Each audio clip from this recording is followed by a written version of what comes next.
Hello everyone, welcome to the Redmen Originals podcast. I'm Paul Machin, Chris Pajak, Chloe Bloxham and Dan Clubb join me for this one. We've got a real light side, dark side thing going on here in terms of the clothing and studio also split. used to it in hoodies and we're both in short sleeves. It's like we've planned a nice balance there. Done well, haven't we? Podcast listeners do not care. No, not Yeah, but you know, if ever there was a thing that was going to entice you over, this probably wasn't it, but you never know. People are weird. We've tried everything else. I gotta say, last resort territory. Yeah. Loads of little bits of housekeeping, some interesting stuff to let you guys know about before we crack into talking. We'll look back very briefly on PSG from last week to Southampton from the weekend, then ahead to PSG and the Cup final, because it is a busy old time to be a Liverpool fan. Dan, the weekend, the academy again. Of course, naturally. Of course. And then you spoke to Momo Sissoko. I did speak to Momo Sissoko. Momo Sissoko, actually. Yes. No, his boss. It was great. The academy was okay. A little bit of a frustrating afternoon once again for Liverpool youth teams. The under-18s recovered from 2-0 down actually on Saturday to draw 2-2, which was nice. And then a late equaliser yesterday for the 21s. Spoke to Barry Lutas. They're playing really well, just can't put the ball in the back of the net often enough. A mad game, 2 own goals for either side in that game. It was wild. But yeah, and then Momo Sissoko a little bit early on today ahead of tomorrow night's PSG against Liverpool game. Obviously, you know, former PSG and Liverpool midfielder. But I was intrigued going into it. I had a hunch that he might be more of a red persuasion. But it took about 40 seconds to realise just how much more of a red persuasion he was. Because I was kind of asking about like PSG and some of their players and how good they were last week, and he was just wanted to talk about the Reds, which was nice, ultimately. Yeah, absolutely. I have such fond memories and feelings about Momo Sissoko. Particularly that little... The FA Cup final in 2006, if you want to know what energy levels and the Energizer Bunny of footballers looks like, it's when every single player on the pitch is just dead, and then Momo just musters up this ability to run like 60 yards down the pitch and continue to put tackles in. Yeah, great stuff. That's on... A bit of Redmen Plus a little bit later on for everybody over there. And then, a little bit of a go out tomorrow morning on YouTube as well before the match. Amazing stuff. One thing you didn't actually get to see this weekend was Liverpool Women booking a place in the semi-finals of the FA Cup. I know, yeah, massive. If only I hadn't been miles away. I know, and the 21s are on pretty much at the same time as well, which is like 2 minutes from my house. So, there's only one winner there. But no, made up for them. And we got to spend a bit of time with a couple of the girls as well on Friday ahead of the game at Anfield this weekend. Bit of a preview for that. But so in the back of my mind while I was having these conversations was this Arsenal FA Cup game, but made up for them. And their prize for winning that game is Chelsea away in the next round. They've played it away in every single round of the competition so far, and now they're in the semi-finals away as well. But massive result. Love a bit of that. Chris Pajak, you've been rubbing shoulders with one of the most famous ex-Reds of the moment last week, Jamie Carragher. Yeah, special deep dive episode coming this week ahead of the Carabao Cup final. I didn't sack Josh off this time because obviously when we did the deep dive with Pep Linders, he literally texted me, he was like, "Oh, so I couldn't do a week and you replaced me with Liverpool's assistant manager." Nice one, Chris. So this time around I brought in Josh as well. So we actually had a day last week planning the show because it's a bit of a different dynamic with the 3 people and stuff. Wasn't really sure how it was going to work. I think we nailed it, to be honest with you. He was absolutely brilliant, as he always is. So that will be coming out on Thursday afternoon on YouTube. The extra special Carabao Cup final preview, as I have not been allowed to call it. But I've got to say it somewhere. Yeah, we're in the what? Can I call it the like Carabao? It's like no, not for that. I missed that. Didn't I? You didn't. Did I? No. I mean, you missed nothing. Oh, okay. You missed nothing. I ignored that and text. for podcast listeners, I'm hanging my head in. Chloe went to Paris and had a wonderful time. Yeah, I did. Yeah. I won't lie. It was torture for about 87 minutes of that game of football. Paris was lovely and warm that day. Great to see so many of us out there having a boss time. And then it was really easy to get into the ground. I had a couple of worries on what it would be like, but the system was brilliant. We were in instantly. And I got a wristband as well, because if you were on the lower, they gave you a wristband so that no one else could get in there. So it literally says the game and the date and everything. That's cool. And Nice. That's pretty sick. So I came in with that. Did you get a PSG cap? I did. I also got a you did. PSG hat. Come on now. Of course. A lot of people don't understand this. A lot of people who've never been to an away game or know any Scousers who've been to away games don't get it. But yeah. Yeah. I mean, Definitely a thing. It's like a postmodern. It's like a souvenir. Scarf, Why get a football top's far too expensive? Caps a boss. We'll just buy one of them as well. But it's great to see, great to see that like the game after, like at the weekend, your mate was in a PSG cap. Yeah. And it's great. It's a little badge of honour for everybody to say, listen, I was there this week. Yeah. I'm here now, but I was there this week. So when we did Porto away in 17-18, we did like a part of the vlog was to do like a European away checklist, and we put Borussia Dortmund cap on it, and like because that was the one that was almost like one of the original ones going back to that Europa League run, of course. And as it turned out, we saw like one, because if we'd gone like 6 months earlier, did have been a wash with them, but you still see on various aways, and even on the Cop, the caps of aways gone by. So no, I love it as a thing. Look, while we're here, we may as well talk a bit about the PSG game, because, and Chloe, I'll stick with you. I'd had a very busy week and couldn't make that game. You were ultra keen, you were on it, it was booked. There was nothing going to keep you away from that away game. Was there a little moment around the, let's say, 80-ish minute mark where you were like, what have I done? Why have I chosen this for my life? Yeah, there was a moment where I was clutching at my mouth going, I can't believe I've done this to myself. I was in agony, stood up there watching the football, but also in actual pain. And to make matters worse, for someone who probably shouldn't be talking, when Harvey Elliott scored, I absolutely screamed. And you just forget about what's happened. I paid the price for that, for celebrating. But Can we just clarify this for viewers and listeners? Yeah. You've had an abscess and you needed emergency dental work when you came back, in terms of having your wisdom tooth removed. Yeah, so I came back Thursday morning, got back here around 4:30 and 10:30. That's it, true. And then went to game Southampton on Saturday, of course. Come on now. It was, Chris, I mean, you and I were here in the studio for it. The amount of people who came up to us at the match at the weekend and spoke to us about our reaction to Harvey Elliott's goal. It's weird, isn't it, that like big European moments like that, big eyes on it. Liverpool were rubbish for most of that game, but that is a moment that if they go on and do more in the competition, that will be held up as one of the famous, almost Liverpool away European. And it has to be. It was the ultimate smash and grab at the end of the day, wasn't it? I think Liverpool sat in. Paris Saint-Germain were by far the better side, easily the best side we've played this season. And we've beaten Real Madrid, Bayer Leverkusen, Manchester City, Arsenal, all these teams that we've played, and they were the one team that I thought, my word, these are brilliant, because there was a lot of talk pre-match about them being a team now. None of these sort of Galactico style of players. And you're looking at it going, it's great, a lot of talk. For me, it's still legal. I don't really know the quality of it. But you watch them playing and you think, my word, this is a football team. This the energy levels, the togetherness, the way they were able to pin us back. We weren't able to control the ball, the shots that they were getting off on us. And if it wasn't for Alisson Becker, we'd have been almost calling for a Barcelona-esque comeback in this tie this week, because the level of goalkeeping in that game from him was better than anything I have ever seen in my life. Now, you talk about great Alisson Becker performances and you think about Napoli, but Napoli was one big save. There's other ones. The only one that probably comes close, your mate said, that actually was Courtois for Real Madrid in the Champions League final against us. And then you think back to a few years ago where we had about 40 shots against Burnley or something, and their backup keeper had a brilliant game. But this was just world-class save after world-class save. And the release from everybody, whether you're in the ground, you like us watching, and doing a watch-along, or you're just in your living room. Yeah.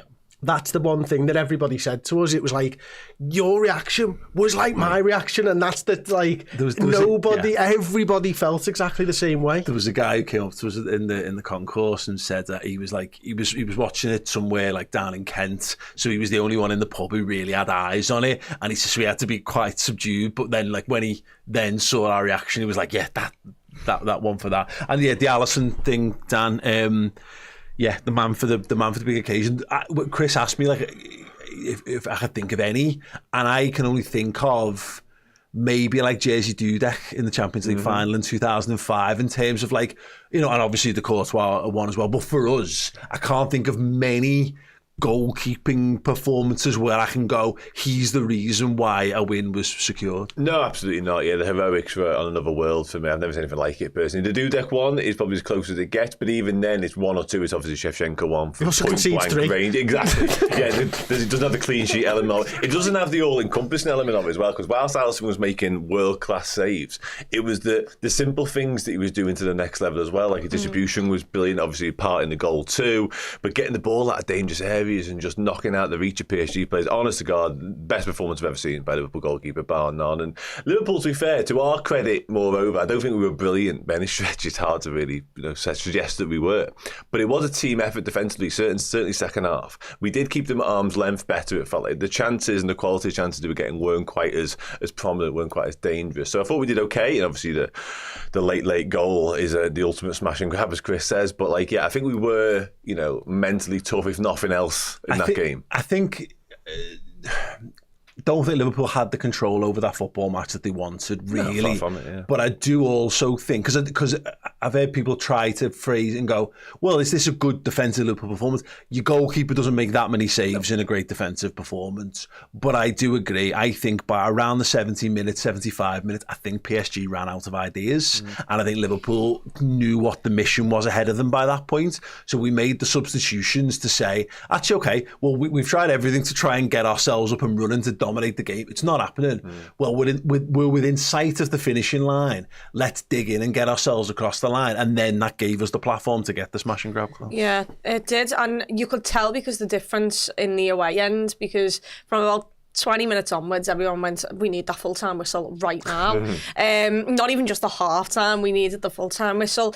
And then you're about 70 minutes in and people on the in the stands are going, yeah, we'll take that all day. Take your 30-yard shot from outside the area. Yeah. Like, we're fine with that. And I mean, albeit one of them was a Kvaratskhelia free kick. That was an incredible save. Another one, I don't know who it was who came on, but he whipped it. And Alisson makes a fingertip save. So yeah, from our perspective in the ground, you could feel it because we were like, okay, yeah, keep taking these shots, because Dembele had a couple hit over the bar there midfield. You could see them getting a little bit more frustrated. Never in our wildest dreams did we think we could go up the other end. But as soon as Alisson does that long ball, all you hear is someone go, if he controls that, we're in. And all you hear is, he's controlled it. And then the next, it's just silence whilst he puts the ball on a plate. And Harvey Elliott comes on and has a moment of magic for us, which is boss for him, boss for us. And somehow we bounced out that ground with a 1-0 win, having been absolutely tormented. And, their manager comes out and their manager turns around and says, they've not lost a tie at Anfield when they've been winning 1-0, whatever. We'll be the first to do that.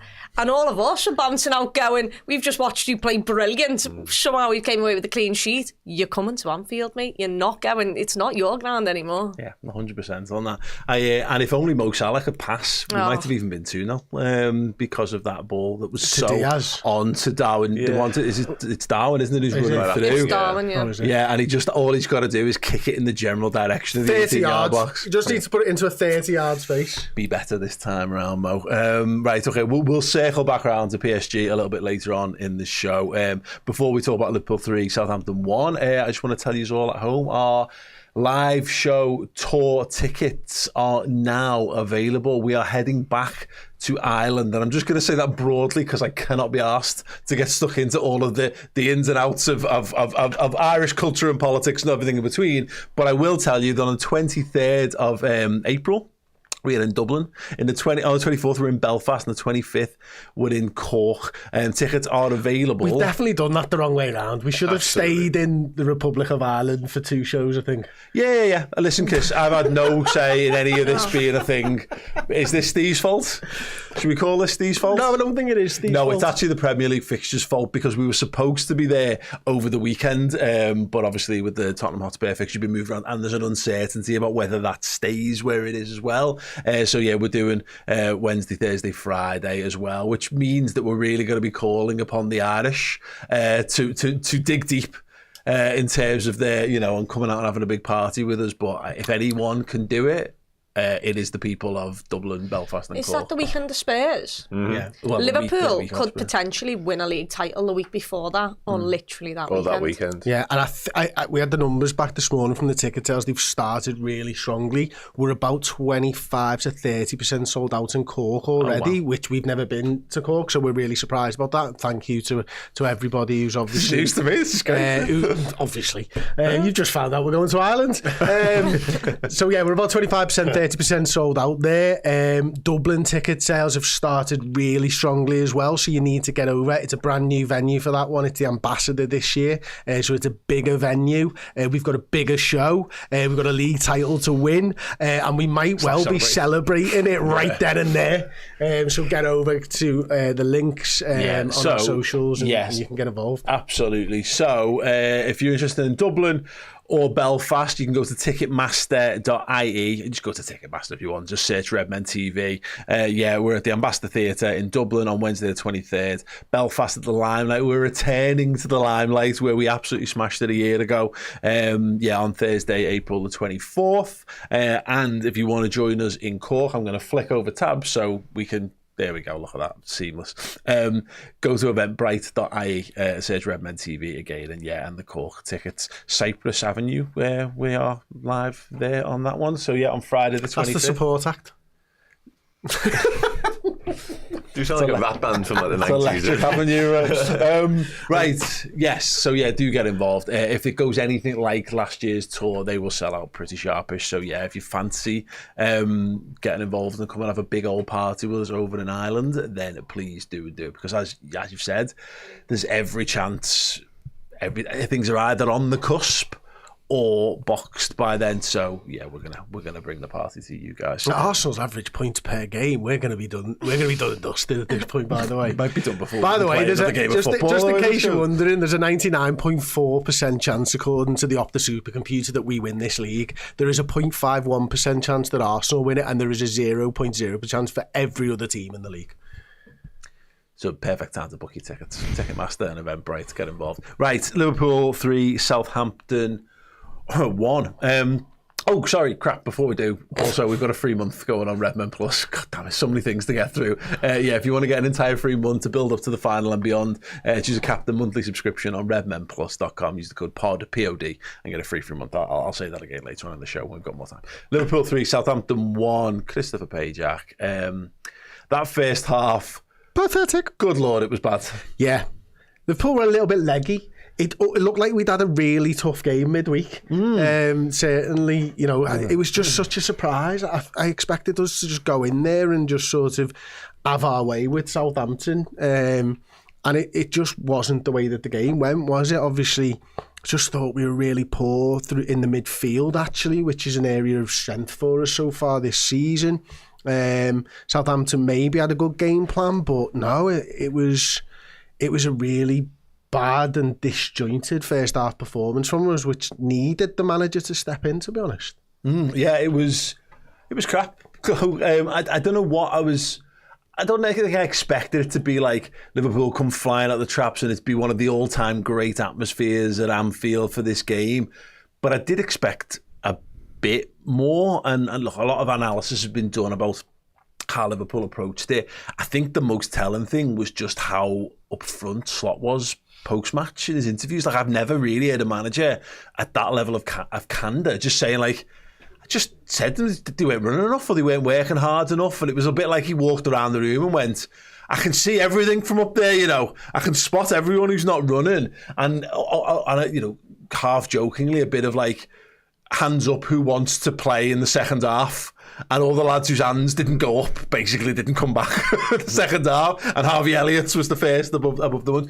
I'm glad to see that we did turn it round because it needed it, but it was a strange way in which to hear the manager talk like that was mad. Yeah, it was. Liverpool they didn't set the tempo. They looked lethargic on the ball. I think we had a Curtis Jones chance early on in the first half where if he buries it, it might go a different way. But we missed that big chance, and from there, Liverpool are just really, really poor. I remember everyone on the cop is stood there. And usually when players come out to warm up at half time, they're usually in the full kits. There was 4 lads stripped and everyone was going, surely not, that's too many of them. How many are coming on here? And one by one, you just saw them get individual training plans, and it was like, okay, so there's like 3 subs going on here. And like I said, I love the decisiveness of the manager. I love how when he doesn't see something working, he'll just change it. He doesn't care at the backlash. He doesn't care about upsetting players. He demands a certain level, and if you're not giving us that level, he'll change it. And it really works. Second half, I don't know what he said. He must have said something to the players who were already on that pitch, because the likes of Diaz, Nunez, they all came out looking like they wanted it more. Salah said, and he kind of tripped over his own English a little bit and explained it about his manager's head. It came across as a bit like the manager's head went, but in reality, kind of what I think he was saying, Dan, was like, yeah, the manager basically gave us a bollock and lost his head and flipped on us. And Van Dijk's a similar thing as well post-match too, and rightfully so, because it was uncharacteristically flat, it was lethargic, it was a bit casual at times, just all the things we haven't really become accustomed to this Liverpool side. Right, we've had control in a lot of games, and it has been sort of, just a real sort of dominance. We've never really gone hell for leather from 1 to 90 at any point. It felt like, but this was the opposite. It was just really, really poor. And Arne Slot rightfully would have ran the riot act at half time and demanded more from his players. I think he took a little bit of the blame as well. I'm sure with Tom Szoboszlai, because you mentioned the lack of energy there, he would have been front and centre of that particular cue. And he said maybe he shouldn't have started him, I think. And that was pretty self-evident, I think, from the first half of the performance. But yeah, that was, probably the worst 45 minutes we've put in. Like, we were obviously, beaten to a pulp more or less in midweek by PSG, which might have had an impact. But even then, I felt like we were at least up and about them. This was just nothing. We had loads of possession, loads of territory. Chloe's right to mention the Jones chance. That was the one bit of properly Liverpool-esque football that we managed to produce. Short of that, it was, and the goal kind of summed it all up, didn't it? Really? Let's be honest about it. A real sort of mix-up at the back and nobody taking charge of the situation. Yeah, just not good. It was, I agree. You're right. It typified the whole thing. It ended up being like a wonderful sort of like teachable moment almost, Chris, because one of the interesting things that come out of it is he obviously decided Szoboszlai had nothing left in or couldn't do it. I'm presuming he made a similar decision with Jones and obviously with Tsimikas, but Diaz got better and better and better as the game wore on. So there was clearly a fine line between what a Bollockhan's capable of and where someone else, you just need to put fresh legs on. Because Diaz, you could conceivably have made a case for he's another one who should be absolutely knackered. Maybe you make a change for him. But actually, a rocket seemed to really suit Diaz's mentality. And I thought he was, for me, I thought he was the best player on the pitch in the second half. Yeah, he's definitely up there as well for me. It's that, we were talking about it in the car on the way home, for me, Diaz has got that drive, like, I'm just going to not let this happen.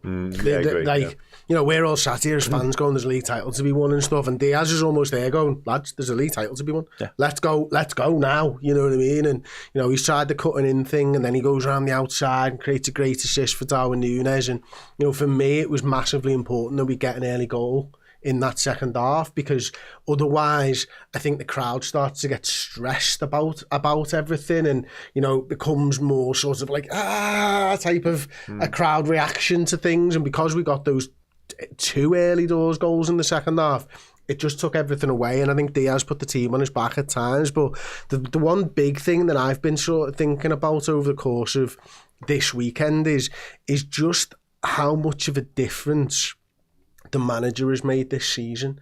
You can talk about Jurgen Klopp's team and his squad all you want, but for me, if Liverpool go on and win this league title, the manager is the biggest difference between this season and last season. And this is meant in no disrespect to Jurgen in any way, shape or form, but you can count the amount of times his substitutions have changed the flow of games this year, from negative results or possible draws to wins.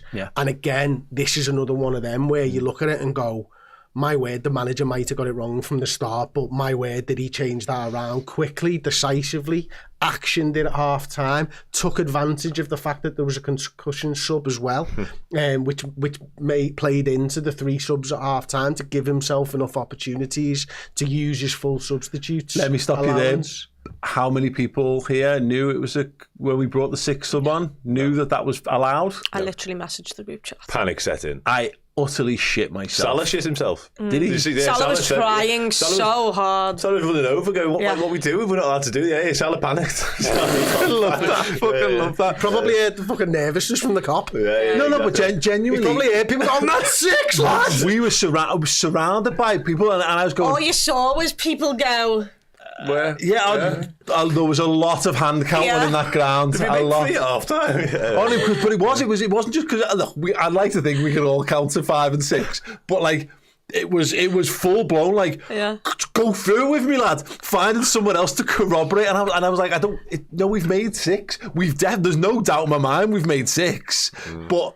Why are we allowed to do this? And obviously, we Chloe texted, and it eventually came to, I think, from Steve or you, Dad.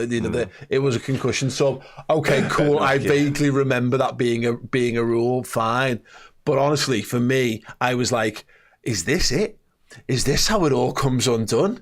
Is this how we end up getting points docked and fucking all this? Because fucking Johnny Heitinger can't count to 6. Is this what's happened? Mm-hmm. The fucking agent Blue Nose has come out. Last game in the dugout, and he's going to fucking ruin it for us. And no. They could let people know that there was a concussion substitution, by the way. My word, in the first half, just let us know. Like, you know what I mean? It's not a big deal. Do you know what I could have really used? You know, in Amazon Prime, have the little lines. I enjoy that. That helps. I would have liked to see what happens when there's a 6th. Do they add the 6th in and then take it away? Take it away. You must do, yeah. Dotted line. Yeah. Must do, yeah. But yeah, something on the board. I mean, maybe they haven't taught George that button. You know, like to put it up or something over the top. You know, get someone to announce it. Yeah, concussion sub being used or something, because there was no need for me to feel that level of anxiety in a football match when it was fine. Yeah, 3-1 up, Jarell Quanta's sudden aside, everyone's shitting themselves. Jarell Quanta's going to fucking ruin the league title for us by no fault of it. Because it happens. Like you say, it doesn't happen often, but it happens I've seen it happen in like the lower leagues sometimes, where you feel that an eligible player who wasn't properly registered, or you make you mad. We've done it in Sunday League before, where you start the second half and you go, and I've been in goal and you see them in front, I've gone, we've got 12 men. Why have we got 12 men on the pitch? You know, because someone's just... A Dutch team recently did it, maybe a second division Dutch team. They had 12 recently. Only a couple of weeks ago. This is what I mean. It happened, and I was like, oh my God, surely not. Surely we can't be watching this. Surely can't be 61,000 people or whatever in here watching this level of stupidity involved before them. But no, they weren't. It was just us that didn't know. But you do learn a new rule every week with Liverpool, don't you? So that was that. I thought the bravery down of the 3 subs was good, and I know Chris says they obviously knew that they had another 3 to fall back on, but it was, you know, that the manager's making big moves when he does 3. I can only ever think of like Jose Mourinho doing it for Chelsea, and that being like a real what's he doing? And this is of course in the days where they were all his subs. He made 3 subs and that was it. So it's not quite that bold, but yeah, it did say, it sends a great message. Go back to the teachable moment thing that said, lads, if you think the PSG is the big game, cool. If you think that the Carabao Cup final is the big game, cool. But I actually think this is big. I want to win this one as well, and they did. Yeah, he made that point pre-match as well with the press conference. Basically, there's 3 finals up ahead of us, starting with Southampton, and he hammered that home even further. Because it's interesting, we give him a lot of plaudits and a lot of praise this season on a slot, and rightfully so for his ability to just do slight tweaks and minor subtle changes, the tactics or the system or personnel changes, whatever it may be at half time. This was wholesale to a certain extent. This is almost as wholesale as it gets at half time, wasn't it? Short of doing all 5 or 6 as it would have been in this instance. But yeah, you're right. This was him saying that was. Made all 6. Literally, I think a few in the court might have warranted it, to be honest with you. It looked that bad at times. It was so lethargic. It really, really was that first half. But this was him, not just with his messaging and clearly his anger in the dressing room at half-time. This is him really sort of saying that was miles away from what's required. So it sends a message, sends shockwaves for the lads coming on. They know they've got an opportunity and a chance to come on and be the difference. But also the ones who have survived the cull can go, shit, the manager's fuming there. Yeah. And their levels therefore have to go up, and we've seen it. Well, there's no, in PSG, we were dog shit in the first half, but he gave them 10, 15 minutes to try and do something in the second half before you start looking towards substitution. That's normally the way. Whereas this time around, 45 minutes, oh, no, it's all right, I'll be better in the second. Should have been better in the first half, lad. You're off. Shows how bad it was. Didn't get the opportunity to rectify it. But it's also, in terms of a teachable moment for the squad, it's what's going to happen in the next few games. Yeah. It's the manager setting his stall out going, You put in a first half performance like that in any of the league games we've got coming up, you are getting pulled at half time, and we're going to go in a different direction. So it's not just that game, although it needs to be. It's also, I think, planning for the future as well, and just saying, book your ideas up, lads. 100%. Right, let's have a big chat about Darwin Nunez. Chloe, I will start with you on this one. Apologies. And before I do, I want a little show of hands. Who was ready to absolutely launch him at half time? Me. Yeah. I was surprised he came back out, to be fair. He wasn't the only one. So let's make this perfectly clear. He stunk the place out in that first half. To be fair, it wasn't that made me want him off. It was the volleying someone. And look, I've seen it back. It's now no longer a red. But in that ground, when it went to VAR and I didn't know what they were looking at, I thought he was in serious trouble. I thought we were down to 10 men. So I wanted him off at half time because you're 1-0 down at home against Southampton. You've got a full 45 minutes to rectify you being crap as a football side. You've got Anfield on your side who, when we know that we're needed, we will step up. And it was a game that you can turn around. We just needed to be better. To go and volley someone out of pure frustration because you've been crap, as well as the side, that's not helping me. So I was fuming on him with the fact that he could have got us down to 10 men. And then that game becomes so much harder than it needs to be. 1-0 down isn't that bad at home against Southampton. You can come back from that. We've done it before. So I wasn't fuming at his performance because I thought everyone was crap. I wanted him off the pitch because I thought he was very, very lucky to stay on it. Obviously, I hadn't seen it back at that time. Yeah. But I was just fuming about the challenge. Just quickly, sorry, on that. Absolutely. It was a swipe. It was out of sheer frustration, probably his own performance and our lack of performance and conceding the goal, nearly compounded it, of course. That in isolation was one thing, and it was foolish, it was petulant, it was all that stuff. But his head had gone. You know, because whilst they were checking the VAR, he was like looking for a fight. Like he was like staring over, whether it be the ref or the Kyle Walker-Peters, the fella he just kicked or whatever. But he was on one. You know what I mean? It was Salah had to come over and like drag him away from the situation because it was never a red card. Let's have it right. There's nowhere near enough. In the contact isn't anywhere anything like it. If he actually makes contact, it's a red card. Stupid. Yeah. Which, by the way, he's lucky to not do that. Yeah, absolutely. Yeah. Doubted himself. But yeah, for 30 seconds little spell there, he was, his red light had come on and he was fuming at the world. Yeah, and just in addition to that, though, I just didn't think he was very good. You know, he snatches at a few opportunities. That's the Darwin we've seen of late, Chris. But again, all the credit in the world to him in that second half. And whether it's a tactical shift, and not that there was so much direct link up with Harvey Elliott, but I have said this a couple of times previously that I think he'll get more out of Elliott in a 10 when he's got lads who want to run and get into the box, and, you know, rather than ones who want to dip in behind him and ask him to go and make those runs instead. So it actually felt like we actually played a bit more to his strengths in the second half. His goal's a great example of that. It's a tap in from inside the 6-yard box from a cutback. But yeah, his overall attitude, his work rate, and, you know, his tangible input to the game, miles better in the second. Yeah, it was. And again, I come back to Slot, and, you know, I think you looked at his substitutions that he did make, and I was thinking, well, Curtis was all right there in that first half. I don't think he was like setting the world alight, but I thought players like Darwin Nunez had probably played a little bit worse, to be honest. And, you know, if it was me, I'd have maybe looked for Jota instead of, you know, Nunez, and rather than maybe Curtis Jones for another midfielder or whatever. But he makes the decision, and again, it's probably that, like, he knows he's been a little bit harsh on Darwin, and he needs to keep him up between now and the end of the season. And, you know, it doesn't. I think he's looking at it, and his man management is what you're looking at here, and you go, wow, he's managed that situation well, because I think Darwin feels he's probably got away with one. In times gone by, he might have been, because of everything that Chloe said, that for me was like, you get him off before he gets himself sent off. Yeah.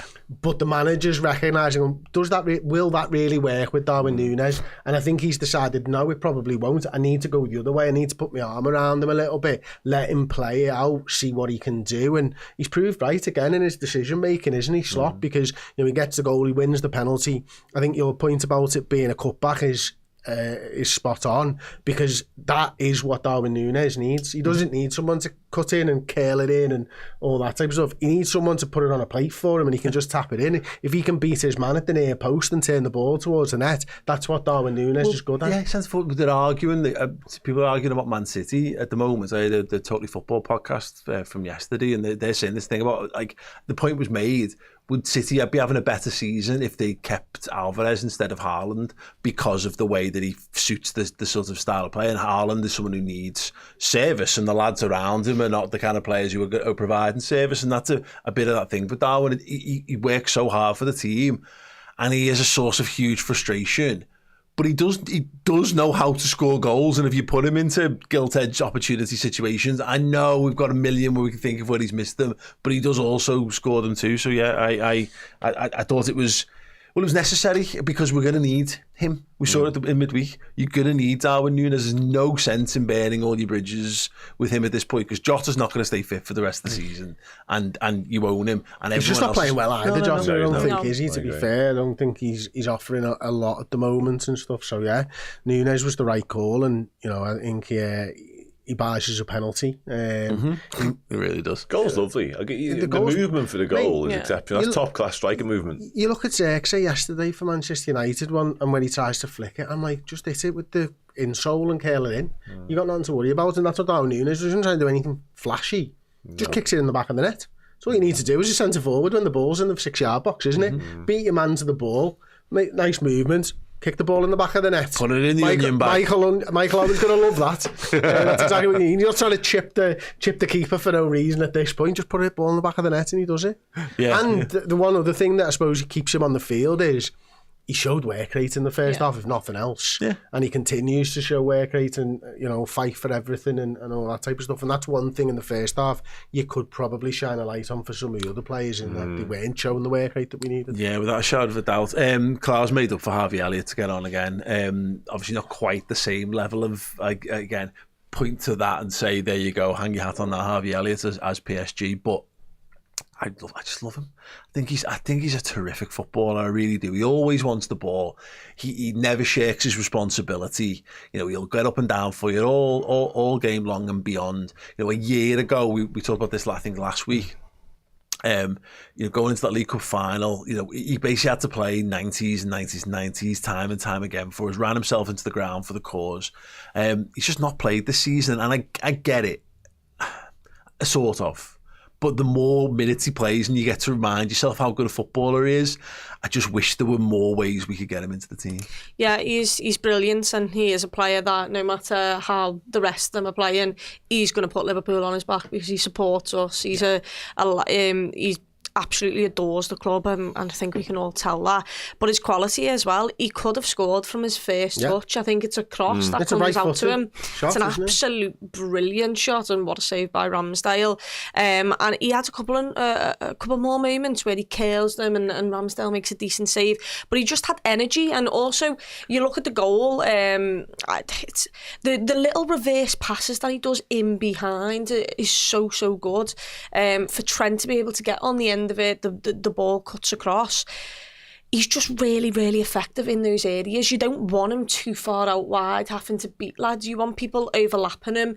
You want him on the edge of the box and trying to thread the ball through the eye of a needle. That is exactly what you want, and that is what he'll give you.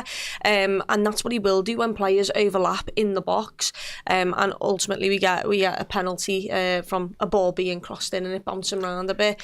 So yeah, really, really enjoying his contribution. Hopefully, he does get more minutes. Does anyone know if he's eligible for a Premier League medal? We looked at it last week. He was already. I think it was about 7, but he'd done about 76 minutes or something.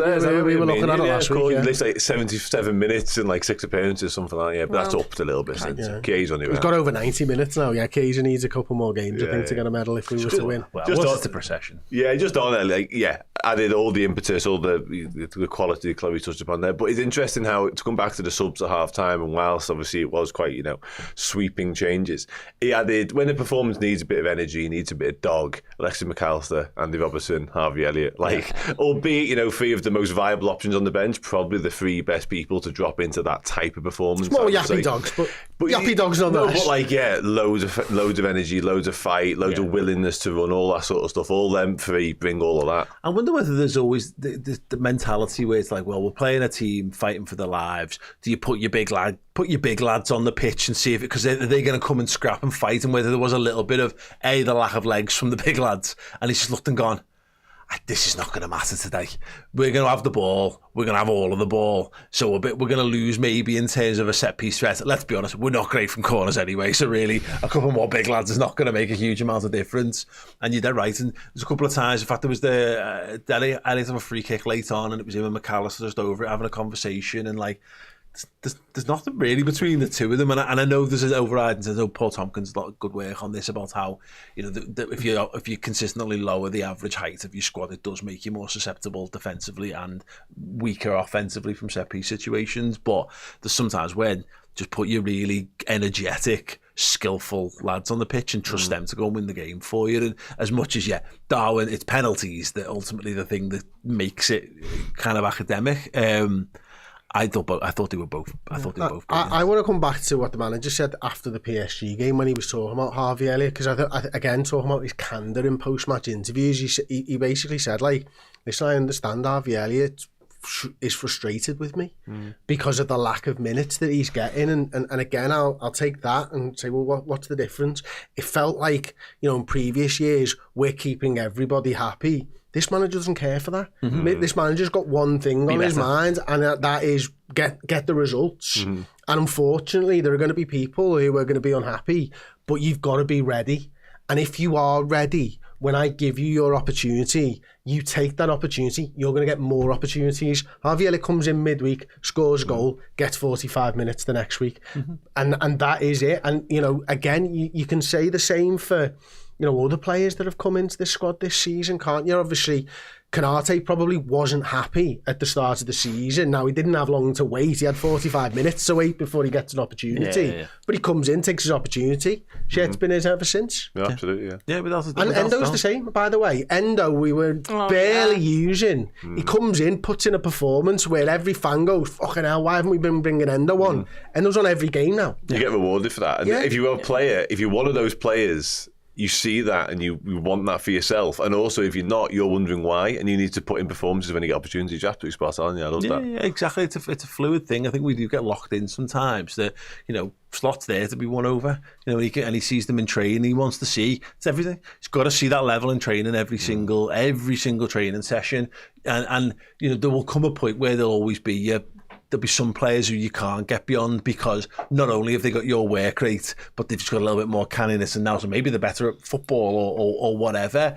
But, you know, we've said this in previous weeks, there's a lot of football still to be played here. There's still moments, you know, does Harvey Elliott maybe get that nod if Gakpo's fit? Maybe in midweek, probably not. You know, maybe he does something a little bit different. And does Nunez get the second half if he doesn't make the assist midweek? He might not. You take your opportunities, you get given more. True enough. And I think it's testament to me to talk about the depth of the squad. It's another week where Federico Chiesa doesn't get a look in for Liverpool, and there must have been a temptation. If this was Footy Manager, I'd have been chucking him off the bench in the last couple of games, just because why not? Because I know he can be a good player, but there's clearly only so many slots and only so many substitutions you can make, and I'm made up for Harvey that he's done that, but hopefully that will act as encouragement to anyone else, because you're right, that's Endo's the one who's led it in the last month or so. He's broken through, so at least he's now getting on the pitch. If Harvey can follow, great, and who knows, you know, there's a moment for all of them players, I think, still. I mean, that might have been Harvey's, but it wouldn't stun me at all if Harvey Elliott cropped up with an important goal at some point in the coming weeks. And yeah, I've seen a lot of people talking about Chiesa in the comments, so I thought it was worth mentioning. But he could be that as well, because every time we think someone's on the outs, I mean, again, Quanta's been playing a few more minutes, and again, out of necessity a little bit. But yeah, I'm sure we'll be absolutely fine. Mo Salah, It's just ridiculous. He's now gone past Suarez for the best individual season in terms of goals and assists in the Premier League for Liverpool. And that Suarez season. Poor. Now, yeah, It's absolutely ridiculous. yeah, I mean, like, you might argue that had he not been banned for like a quarter of the season through from biting Branislav Ivanovic, it could have been even better. But that's Chris, that's a benchmark season for any footballer, and it's once again here we are. It's Mo Salah. It's March. Yeah, he's just gonna. There's no reason why he's not just gonna keep on like this. Keep on trucking now. Was it this weekend he went third all time on his own as well? Yeah. He's level with Aguero. level with Aguero in goals, isn't he? But he's Yeah, third I at was talking about Liverpool. Yeah, For yeah. Liverpool, he's now the third all time top Overtook scorer. Gordon Hodgson, I think. Yeah, because he was level with him heading into it, so he's now a couple ahead. Obviously, he's level with Aguero now in the Premier League stuff. He's got Alan Shearer, Harry Kane, and is that it? Andy Cole ahead of him. His sights, yeah. If he signs a deal, he's probably reeling them all in. He's just ridiculous, and he's cerebral at the moment, isn't he? You know, you never... Would you say he's the cerebral assassin? I would say he's the cerebral assassin, indeed. He is very much changed my opinion of him as a penalty taker, and I've never ever changed my opinion on a penalty taker in my life. No. I'm 42 years old. If I think you're a little bit you stay a little bit whether you score 50 of them or not. Now he steps up, I'm like, fucking done and dusted, mate. But Chris, that's right, because you know what? He doesn't just run up and blam it and hope for the best, which I am sorry, but that's how he took so many of his penalties. Champions League final. Like genuinely, there was one for in the AFCON a couple of years ago. I think the Senegal one. Just like he's just kicking it towards the goal. The laser pen one when he was getting his eyes blind. Yeah, I remember. Yeah. But he missed like 2 or 3 on the spin at one point. With the last season before the ball. He literally volleyed a ball from a pen spot against Real Madrid and did just what you said there, by the way, this season. But now he's got like precision, and now he's taking him with real sort of like proper technique, as opposed to what you've just said. Yeah, exactly. He's going left, right, top bin, high, low, whatever you take your pick. I really thought that second one he was just gonna like just go straight down the middle. You know what I mean? To keep it, go back to blasting it. But again, no, just no, send the keeper the wrong way, smash it as hard as I can into the other side. He's become, and for people who've just seen him racking the numbers up, when I say this might sound dumb, but he's become a really good penalty taker, like you're saying, and I agree. I no longer have my heart in my mouth when Mo Salah takes it. No, and that's weird. Like, normally, once you've made the decision on a fella, I mean, I've watched lads who are probably 7 out of 10, 7 scored out of 10, and if I think they're a good penalty taker, they're good forever. Yeah, even if they drop their average to 5 out of 10, I'm like, nah, he's got this, you know. Yeah. But we were having conversations, correct me if I'm wrong, about replacing him as a penalty taker at one point. Next to McAllister's really good. Dom Szoboszlai's got a perfect I've had record. them in my head every time he's taken a penalty up until about 4 or 5 weeks ago.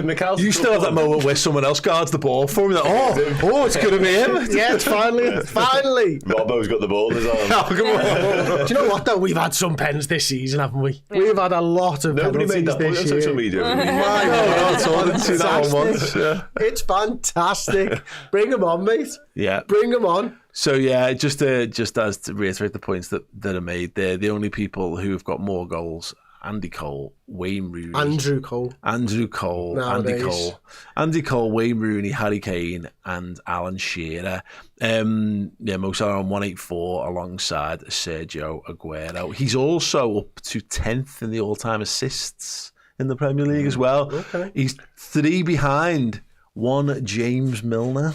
Oh, Milner's putting it on a lot of seasons. Yeah. He's 6 behind Gerrard, 7 behind David Silva. How many behind first is he?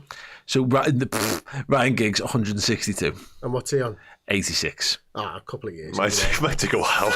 2 years, the way he's going. He's getting better every season, remember? You might need like a 20 in one game at some point. Another season, he could. Frank Lampard's on 102.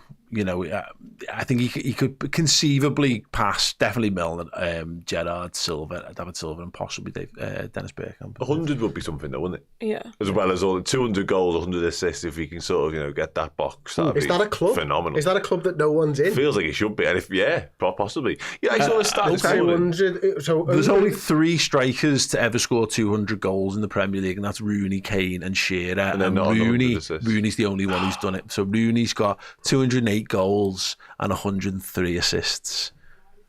Does Wayne Rooney get, sorry, but I know this is not like a Liverpool thing, but does Wayne Rooney get a little disrespected for how good a footballer he actually was? Yeah. He might do, yeah. It really You can does, say it like, now, yeah. ridiculous. Absolutely ridiculous. How far off is he? Do you remember when we sat here a couple of weeks ago and we were talking about that season, and we were like, if he scores a hat-trick though in one of those games, like he's on for that. How far is he off that now? He needed 11 goals, didn't he? And I think he's scored 3 since, maybe. Possibly, yeah. I remember the comment. Could we actually earmark Southampton as a game whereby, because I think you said he might need a hat-trick, and we earmarked this game. Didn't, not quite, but not far away. Not far you know off, what I mean? So, yeah. Let me just see where we're at with that one. But yeah, again, also in terms of where is he now? What's that title one here? Apparently on the Radio Times.com, we've really gone I for often it. go to the Radio Times for my football stats. They've got, but they listen, Chris, we mock it. But they've got the list of the all goal scorers with 30 plus Premier League goals in a single season. And when was it last updated? By Terry Wogan. Less Is Mo in there now? No, this is I think this is completed seasons, I would guess. Anyway, Erling Haaland on 36, and what's Mo on? Well, if you had a website that had this season's as well, you'd be able to know. Maybe check the TV times and see if they've got it all fucking out. So Glamour, see what they've got. Yeah. Fucking hell. Player. Is it just me that still buys the Radio Times at Christmas? Probably. No, my old fella does. You're certainly the youngest person to do it. Yeah, circle what you want to watch. Not do any of it. Yeah. Brilliant. Love that. Yeah, I can't find that. Don't worry about it. How many goals Mo scored this season. No. I mean, in terms of a ranking for that. No, but if we know his goals this season, what is That's it? all we need. His goals for this season. Oh, that I can do. Yeah. Have they updated yet? It is a Monday. FBref, it is a Monday. 32. That's all comps. Premier League. Shut up. Shut up. I didn't say anything. I just thought it loudly. 27 in the Premier League for Mo Salah. And he's 36. So he's 9. Yeah. Oh, sorry. So what I said. And 9 games to go. You tell me. 9 games to go. 9 short. It's on. Cool. It's mad though. It's on. Fucking hell, we're around the house. Make it 40. Break the assist record and the goal scoring record in one season. That's what it's ultimately about. How many assists is he off? How many assists has he got? Honest to God. 17. Well done. And what's the record? I don't know. It's on Rees, isn't it? Is it 20? 21? Yeah, I think that 21, rings a bell, yeah. It's all possible. Great content, This is fantastic content. Watch as Paul flusters his way around websites. Radio fucking time. Actually, what you didn't realise, I actually got the magazine out there and had a little flick through. That's how. Yeah, that's why it hasn't got this season's. Popped down the corner shop and picked up a copy of the Radio Times to have a flick through. Yeah. Anyway, he's flying. You're right. A brace is not going to hurt that. If you could do a couple more of them, it'll really put him into a strong situation. Thanks to everyone in the comments who's just engaged cap locking and shouting the answers at us as well. You guys are brilliant. Okay. The caps lock and numbers. I think we should move on. Yeah, He's let's having a just move on, torrid yeah. time This over is there. bad. 16 points when the game finished. Yeah. Chris. Became 15 points on Sunday. We'll talk more about Arsenal United over on the biased part, of course.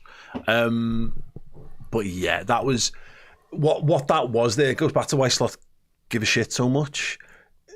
It would be... I don't know what I expected of Slot, and I think we're getting a greater measure of him as the season goes on, of course. But there are a lot of managers out there who would look at, I'm a week away from a piece of silverware. And that's the be-all and end-all for me. I need that trophy because that's going to help me to cement my place as the Liverpool manager and live up to the blah, blah, blah. And obviously the Champions League game, that's going to be a huge game. But he was asked about the fact about the points lead. I think it might have been Gary Lineker maybe asked him post-match. He was well aware that by the time we next played a Premier League game, Arsenal could have had that down to, was it 7? So yeah, that was to add that 3 points to that chase for Arsenal, but also how very serious he was about making sure that we had as much of a buffer as possible. Yeah, absolutely, and it's the way. It's what he's done all season, really, isn't it? He just. It feels like everything he's doing is right, and you understand the reasons for it. And obviously, it was a big fight for 3 points, put the pressure on Arsenal, which they, unfortunately for them, couldn't withstand again. Fucking bottle jobs. But I think about other stuff outside of this and what he's done. I mean, people have stopped asking him about Virgil van Dijk and Trent Alexander-Arnold, and the way he's just managed everything around us this season. It's just been top drawer, hasn't it? We are, as you say, we are still finding out about who he is and what he likes, and he likes to speak honestly. He likes his football side to win 3 points, and he looks like he likes trophies, and I'm okay with all of those things, to be honest with you, because I kind of like Liverpool to win trophies as well, and if you can just continue to do that and brush everything else to one side, fair play, mate. Sign up for even longer. Yeah, without a shadow of a doubt. Is this the supercomputer thing you've put in here? It was, yeah. That you then went and told us all, anyway. Of course. Yeah. Okay, so yeah, just to back up Chris's point on a pre-prepared. You'll have to go to there. No, drop down you know the what? table. It's fine. Oh, there it is. No, you know what? Fine, you've wasted the opportunity. Now, if you'd gone to the Radio Times and had that link prepared, it might have had the information there that wasn't quite what we were after. Adam Rowe put a tweet out, good friend of the show, stand-up comedian, the man, the legend behind Have a Word podcast, put a tweet out stating a question from a friend of his. Says, talking to my mate there.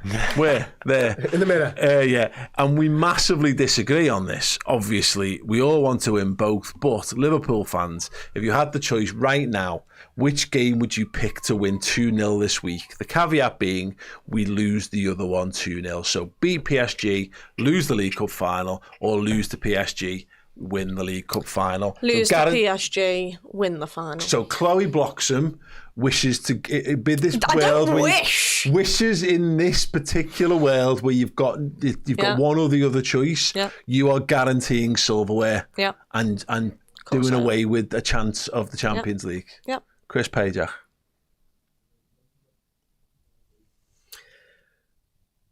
I got roll the dice and go for the European Cup. Go on, Dan. Guarantee me the silverware. Yeah, absolutely, yeah. Put me further ahead of United. Yeah. Go win the most decorated club in England. Give me the silverware. Right. You can win a double. You get past PSG. You might lose to Arsenal. You might lose to Real Madrid. You might lose to Aston Villa. Who knows? Or the final after that. You might lose to the final. Why guarantee me the thing that I'm... This should not be a fucking question at all. And what I mean by that is, I think if you'd asked this a week ago, I don't think anyone would have taken losing to PSG, because I think we were all very much, I was, of mindset, we're going to piss the Champions League as well here. We're going to go all the way. Having seen how good Paris Saint-Germain were, that has put a little fear of doubt into my mind that if you can get past PSG, you're right, we might come up against another good team and then we might not be able to have all our own way. I would rather lose the final and beat PSG because my fear with this season, and this is a brilliant fear to have, so bear with me, this season could peter out a little bit. I'm going to say that in a world where I still think we're going to win the league. But if we win the League Cup, the league's basically likely to be a procession from that point potentially anyway. So it just becomes, I don't know, a procession to the Premier League. No. I'm fine with that. Yeah. I'm fine with a double. I really am, believe it or not. I would really like just to really have some stakes to the rest of the season. I get that, but everyone just shows up to Anfield absolutely slaughtered every single game because we've won it with 20 to go. It would be some procession. Having been robbed of it when we won it, it would be some procession that. Like, whenever it's wrapped up, it's going to be a party from there on out, up until the parade, etc. I get the point, and listen, I'd love nothing more than we talk about Champions League final come the end of May. I absolutely would adore that. But, yeah, give me the hard and fast. You can have one or the other. I take the guaranteed silver all day long. And I agree. I actually think, Real Madrid will have a conversation about this, but I actually agree with Chris's point earlier on. The PSG examination in midweek was the sternest test we've faced thus far. I don't know whether it's going to get much sterner. So if we can overcome that, I think we are heavy favourites for the Champions League thereafter. But still, the game's on Sunday. Like, I'm not denying us that silverware. Also, we've always asked Arsenal this and Arteta. Getting over the line and winning something is actually really quite important for the mentality and psychology. And so, therefore, get them over the line, get them that trophy in the trophy cabinet, and we can win a Champions League next season if you really want. Thankfully, this is not a thing we could win all three. Yeah. So I don't think that point really is too salient here, because they all just got over the line last season on the Carabao Cup. We're about to get over the line on the Premier League trophy as well. But if you spin it the other way, you speak to a lot of the former players who've won the League Cup, obviously, in early on in the season, which it always is. They always use it as like a real momentum swing and what it means they can do thereafter. Yeah, so, they do, but I don't think I don't think that always makes sense, because there's so many sides that have just won a Carabao Cup and nothing else. Yeah, it makes sense to the people who went on and won the FA Cup and and the UEFA Cup, because you almost backdate, well, why did that happen? Well, it was because we won the Carabao. Was it really? And I don't know, to be honest. And I wouldn't argue with Carragher about it either, but there have been so many teams who've won the Carabao Cup and done nothing else. Look at us last season. Did we kick on? No. But if you look at how we managed to do it, that might be, you know what I mean, with what we had. Well, if we did that with the kids, then when we get the first team was back, we'll kick off. It didn't work like that. So, look, I'm not going to disagree with you two in your opinion on something, and if you kindly give me the same respect, if you'll kindly not be knobheads to me, because I think differently than you. So, I don't want to lose I don't want that game last week to mean nothing for the work that we did, you know what I mean, and how good we were. Ultimately, it doesn't fucking matter, because we'll probably do both. Exactly. And that's fine. Let's not forget, and let's not let this hypothetical question that doesn't have to be a reality tear us apart, guys. You are a tit. However. But also, if it had two handles, I might think differently, but there's not fucking three handles. So, are we two apiece in the room? Is that what we're saying? Aaron, what would you like? You're the deciding factor. Or the poll. There you go. Yeah, don't get me wrong. If I had to pick it, I'm selling me cup final ticket, by the way. I'm not going, no, we're going to lose. And if we do win 2-0 tomorrow, I might even have to sell me cup final ticket anyway, just in case I've put this out there. Yeah. Right, Aaron, bring the poll back up. Let's see where the poll's up to. Adam's had 5,000 votes so far. We're going to put our hat into the lose to PSG win final, because Chloe's just rigged it. I was about to do I'm the boss, I'm casting the deciding vote thing, and you basically just absolutely fucking swept the fucking legs from under me. So lose to PSG, win final, 45.8%. You gang of fucking shit houses, right? Right, sound. There we go. Yeah, because live, fight more. Yeah.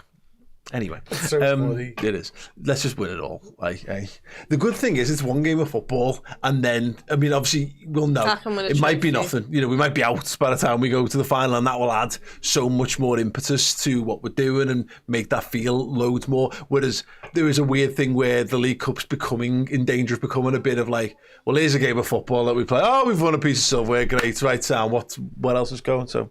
Footy's funny, isn't it? Good question from Adam's mate, though. Good on him. I think it was a shit question. Which way do you reckon Adam was there? I know, he never nailed his colours for any particular match. He just said we disagreed massively, I think. I don't think does he say underneath? Did he thread it?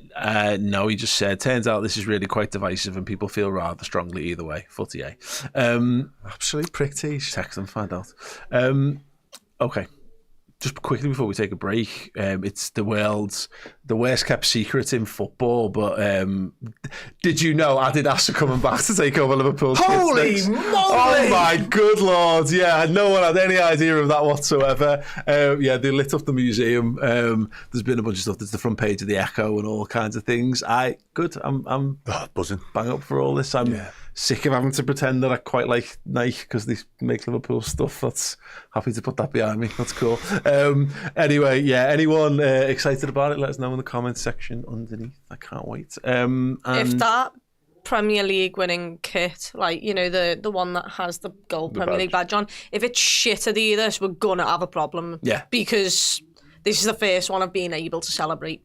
Hopefully. Please don't have another problem world. Don't even bring it up. It's fine. Don't jinx it. Carry on. Class.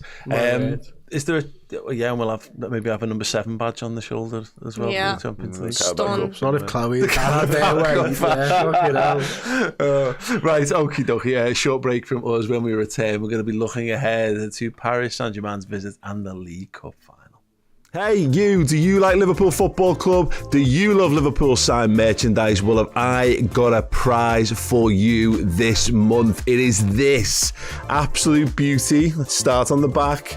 Let's show you the front. Yes, $89.90 replica shirt signed by John Barnes. Yes, John Barnes. That shirt can be yours. It's a very simple competition to enter. Head to redmenplus.com, sign up as a legend tier subscriber, and not only will you get full access to all of our amazing suite of content and our exclusive Discord group and discounted and free merchandise, you'll be in the prize draw to win that incredible shirt as well. redmenplus.com, legend tier status, get on it. We've literally carried on the debate. But I suppose Virgil might feel that like that would be his first proper solo trophy lift. Anything when he gets to lift a trophy is a good thing for the captain. Salah might feel that there's he might be knocking on doors personally of that of 45.8% of the votes and saying, why are you robbing me of the chance of winning a European Cup? So, yeah, funny. Which players, let us know in the comments, do you think would definitely vote one way or the other? Maka would vote for the League Cup. I think Gakpo would as well. What? Maka? Really? What made you say that?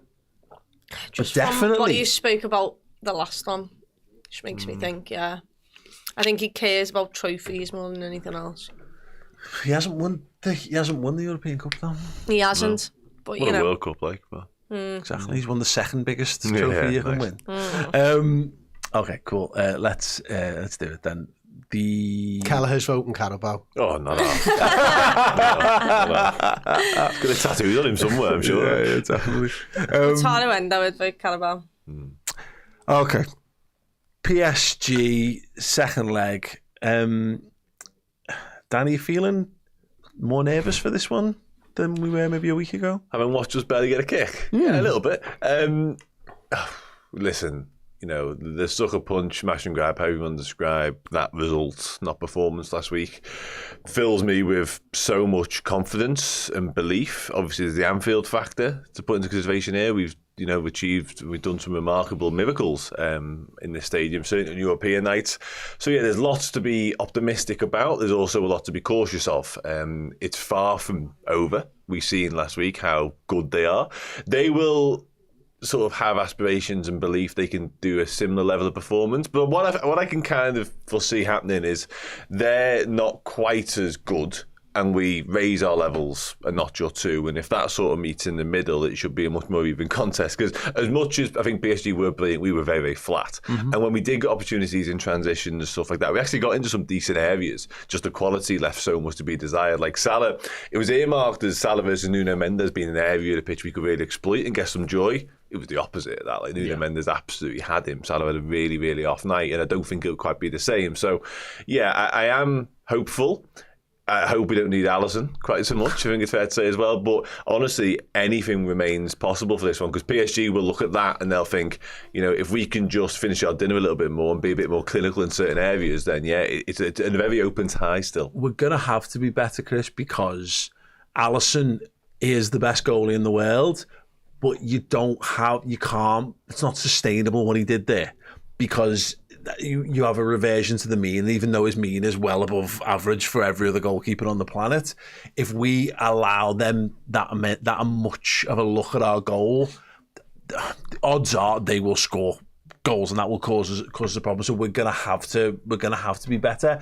But it is weirdly sort of poised because of the 1-0 lead to us. I think it does make the managers' approach slightly more tricky, because I think if you're going there level or maybe even a goal behind, there is no doubt how you approach this game. You've got no choice but to go and win it. But there is another little thing here where we have got a lead to lose here. We actually don't need to win the game to get through to the next round. So it does. I still think he'll go for it, but it does add that little wrinkle to his thinking. Yeah, I think there's a couple of things here that I think is important, and I said this after the game against PSG last week, is I think the manner in which we got our victory means that as fans, we're going to be going in there like we're behind, because we know how good PSG are. I think if we'd sort of waltzed in and got a 2-0 win, Anfield wouldn't be anywhere near as up for it as it is going to be tomorrow night. We're going to be up there going, they're going to need us tonight, because PSG are fucking a really good side. So we've got to give it our absolute all. So I like that. I'd not consider it from your side there. You were talking about, like, what does Slot do? Because I've been sort of thinking about it, what does Enrique do? And Enrique, I think, plays into Slot's hands a little bit, because he'll be going, play the same way. And from that, I think of Slot as a bit more of a reactive manager at times. Like, I'm going to do this to nullify the opposition. And if he knows, for example, that Paris Saint-Germain are going to play exactly the same way, I imagine he's going to have a counterpunch to that this time around, where he's looked at it for 90 minutes and gone, right, okay, it didn't work. This is what we do when they get into those situations this time around, and sort of feed off them a little bit. And because they were so good and they were so dominating, I think Enrique plays the same way, and that might help Slot in what he wants to do. Just give them a few ideas as to, if they do that again, right, this is how we break out. There was a weakness over that side when they were attacking. If you get the ball, boom, whatever, you know what I mean? It's the first half an hour is going to be massive for me in this one, Chloe, because there'll be a coach greeting. So there'll be a big environment going into it. It'll be noisy. It'll be raucous on the Kop. Spine Kop will have all the flags in full force. So the atmosphere is almost going to be there regardless. And if you can get that first goal and really blow the roof off and really throw it down on their toes, then you're in control of the game. I think you get to decide what you want to do a little bit more. Bring Endo on, yeah, you're right. 100%. But the alternative is, if they grab that first goal, I don't think the atmosphere goes away. It then puts it on our toes. And what I'm saying is, it could go the way of Barcelona, but it could also go the way of the Borussia Dortmund game, where they came in and overturned our lead from the first leg, and we're like, oh shit, are we going to get blown away? And then had to dig deep. These are both positive outcomes for Liverpool, by the way, but I do think that first half an hour, whilst it's really on top, is probably where the shape of the game is going to be decided. Yeah, it is, and you wonder what's best in terms of an atmosphere, because I'm expecting Liverpool to have a bit more possession today, have a bit more control over the game. I'd really enjoy it. But at the same time, that can kill the atmosphere more, because if we just want the possession... and not doing, because we're 1-0 up at the same time. So if we just want possession and we've got a tactical plan to see out a game and maybe nick a goal at some point, but that is not our main focus, to completely kill a tie off from the start and, you know, put ourselves in dangerous situations for the transitions for them, because they'll be really good on that. We've seen how good they are on that. Then it can kill the atmosphere a little bit as well, where if it is a little bit gung-ho, and if I'd love them to have kick-off first so that we can boo them and really see if we can get to them, get after them and put them under pressure, because actually in the first 5 minutes of the home leg, in the first leg, we had them boxed in at one stage for the first 5, and I was like, you know what, we're at this. Like, the pressing is actually really good on this side, and then everything fell to crap. So if we could just put more pressure on their press and not make it easy, and make the atmosphere absolutely horrific to play in, hopefully some of their arses can go, because they've not won a Champions League before, so hopefully you know that plays into the psychological factor of it as well. I do like that we've got a bit of a greater freedom of choice, I think, in terms of selection for this, Dan, because of how we managed the game at the weekend. I think, you know, again, the gauntlet's been laid down to a number of players. We've seen Gakpo's back in training, hopefully, so he'll be available, so that's one more player for the mix. But there's a bunch of lads now. I think he'll probably feel that he can trust. If it's the ones who underperformed, then they performed all season long, so they've had that little slap across the backside to remind them not to step out of line. And then the ones who stepped in have all performed really well. So there's probably a case where there's maybe 15 lads who might be looking at it going, I've done all I can to make sure that I'm in this starting 11. Yeah, which is the healthiest possible position to be in, isn't it? Absolutely. Yeah. And PSG, I noticed the weekend is such an end. They rested a lot of their big hitters. I think they made 8 changes for their domestic game, which they won 4-1, by the way. But whatever, kind of par for the course, isn't it? We weren't quite so adventurous and sort of in such a luxurious position with our rotation, but Arne Slot hasn't done that all season long, more or less, has he? It looked like we made 8 changes first half. It did, yeah. Look, I was playing for a little bit in the first half, but no, you're right. After we spot on the 14-15 players we have at our disposal, obviously 6 subs get a look in at the weekend as well, so that extends that ever so slightly further too. Gakpo's back in the reckoning as well, as you mentioned. So yeah, we're in a really healthy position when it comes to the fitness, when it comes to the form of a lot of these lads as well. I think it's fair to say, the energy levels definitely dipped first half on Saturday. We maybe sort of dealt with that and maybe fixed that a touch with the changes. Obviously, Szoboszlai looked like he was really fatigued, really struggling. Hopefully, another win can add a little bit of energy back to the legs too, a bit of rest into 1 or 2 as well. So yeah, we are blessed, I think it's fair to say, at this deep into the season, having all these lads fit and firing. Yeah, it's brilliant. The mission's really got to be, I think, to make sure that people's heads don't get pulled towards the weekend, Chris, because if you take, and hopefully again, the nature of how the first leg went means that shouldn't be too difficult, because as much as we're having the conversation, which players are going to be like, oh, it's a chance of my first piece of silver, or a chance of another piece of silver, or a chance to be on the pitch when we win a piece of silverware, this is too big a game, hopefully, for them to look anywhere beyond Tuesday night, really.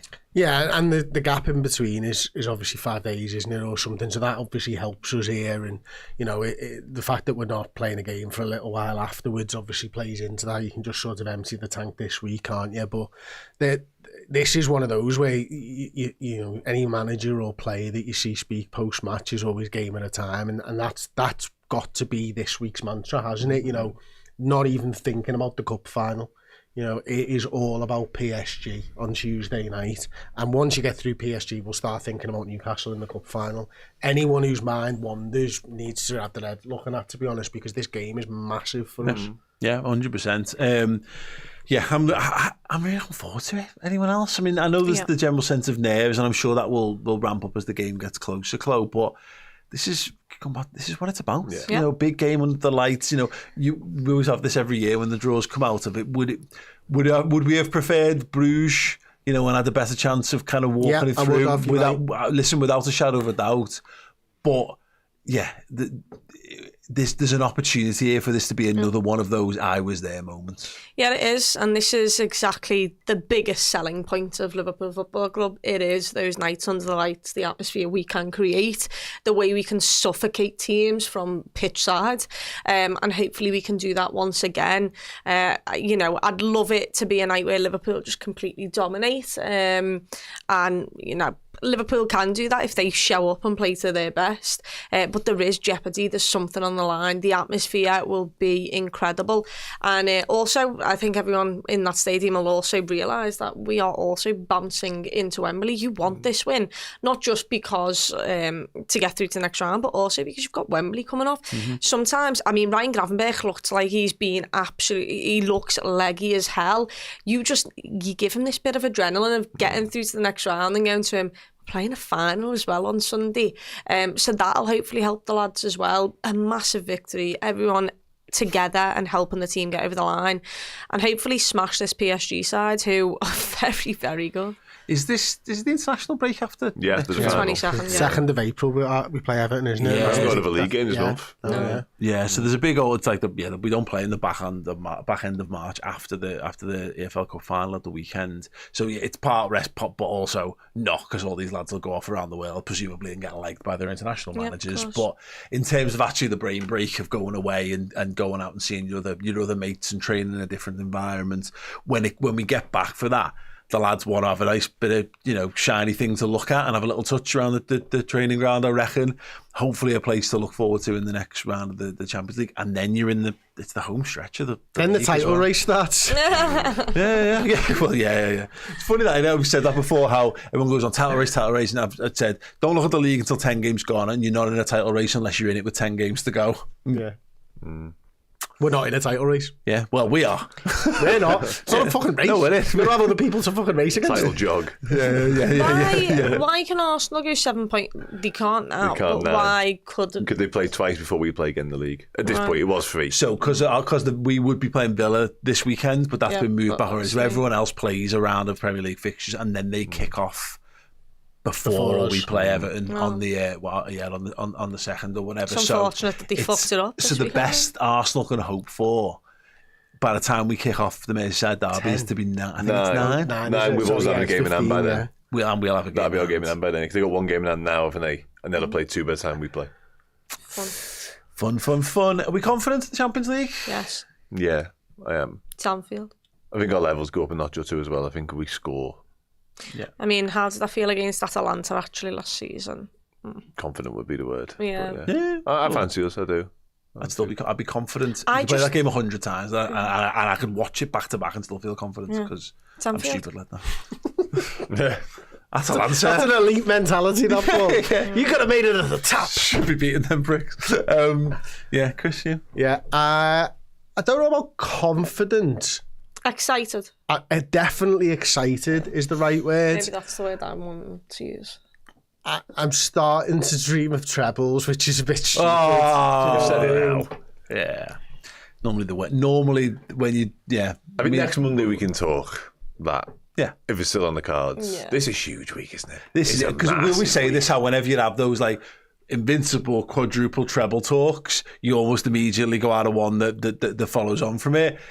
This is too finely poised for me. Big. It's not even the fact that like 1-0's great. A 1-0, how we went away from home and beat them 1-0. That is that's like ideal. That's what you should be looking to do to construct a 2-legged win.